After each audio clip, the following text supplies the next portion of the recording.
جمال الوجود بذكر الإله،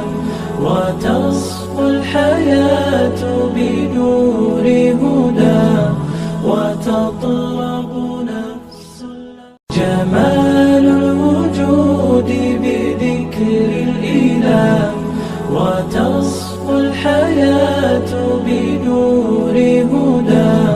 وتطلب نفس جمال الوجود بذكر الإله، وتصفو الحياة بنور هدى،